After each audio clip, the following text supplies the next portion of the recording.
Knowledge turbine के दोस्तों, आज हम बात करेंगे पाकिस्तान और सऊदी अरब के दरमियान ताल्लुकात के बारे में। सबसे पहले तो मैं आपको बताता चलूं कि हमारा सऊदी अरब के साथ गहरा ताल्लुक़ होने के साथ साथ इस सरज़मीन से बहुत जज्बाती और मजहबी वाबस्तगी है।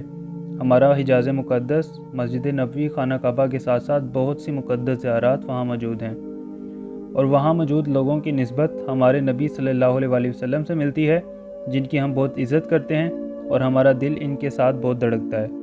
लेकिन सऊदी हुक्मरानों के साथ पाकिस्तान की दूरियां बढ़ती चली जा रही हैं। नाज़रीन इकराम, हाल ही में कुछ अखबारात में लिखा गया कि सऊदी अरब ने पाकिस्तान को $1 अरब कर्ज़ा वापस देने पर मजबूर किया, यानी कि वो कर्ज़ा सऊदी हुकूमत ने पाकिस्तान को दिया था। दोस्तों, अब सवाल ये पैदा होता है कि सऊदी अरब ने पाकिस्तान को $1 अरब कर्ज़ा वापस करने पर क्यों मजबूर किया। दरहकीकत सऊदी अरब के हुक्मरान कुछ कहे और बगैर कहे पाकिस्तान से कुछ चाहते हैं। वो चाहते हैं कि पाकिस्तान ईरान से अच्छे ताल्लुकात न करे और मुआशी तौर पर जितना हो सके ईरान को नुकसान पहुंचाए, क्योंकि इनके अपने ताल्लुकात ईरान से ठीक नहीं हैं। सऊदी अरब चाहता है कि तुर्की के साथ पाकिस्तान के ताल्लुकात अच्छे ना हों, क्योंकि सऊदी अरब समझता है कि खिलाफत उस्मानिया के बाद हिजाज़ मुक़द्दस का इलाका हमने तुर्की से लिया। अब अगर पाकिस्तान तुर्की के साथ खड़ा हो गया तो मुमकिन है कि तुर्की हिजाज़ मुक़द्दस की खिदमत की ज़िम्मेदारी वापस ले ले। याद रहे कि इसमें पाकिस्तान की हिमायत बहुत अहम होगी, क्योंकि पाकिस्तान मुसलमानों की वाहिद एटमी ताकत है और दूसरा बड़ा मुसलमान मुल्क भी। मज़ीद सऊदी अरब ये चाहता है कि पाकिस्तान मलेशिया से भी अच्छे ताल्लुकात न करे, क्योंकि मलेशिया नए इस्लामी इत्तेहाद की बात करता है और ऐसे में सऊदी अरब की मुस्लिम ममालिक में जारादारी ख़त्म होती नज़र आती है।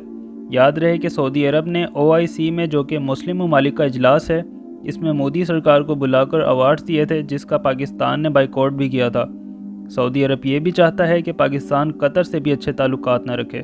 सब को मद्देनज़र रखते हुए तो यही मालूम होता है कि सऊदी अरब जिससे कहे पाकिस्तान उससे अच्छे ताल्लुकात रखे और जिससे कहे पाकिस्तान उससे बुरे ताल्लुकात रखे।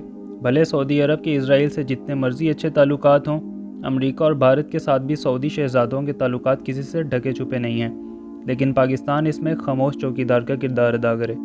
लेकिन पाकिस्तान ने इस बार फ़ैसला बहुत मुख्तलिफ किया है।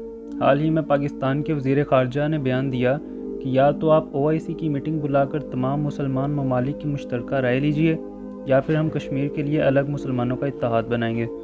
दोस्तों, यही वजह है कि पाकिस्तान को मजबूर किया गया कि वो $1 अरब का उधार वापस कर दे। चुनांचे पाकिस्तान ने चीन से $1 अरब उधार लेकर सऊदी हुकूमत को वापस कर दिया। नाज़रीन इकराम, बज़ाहिर तो सऊदी हुकूमत कश्मीर पर बात करके भारत से अपने मामलात ख़राब नहीं करना चाहती। इस साजिश में 4-5 अरब ममालिक सऊदी हुकूमत के साथ मिले हैं। इसके साथ साथ सऊदी हुकूमत को अमरीका और मगरिब की हिमायत भी हासिल है।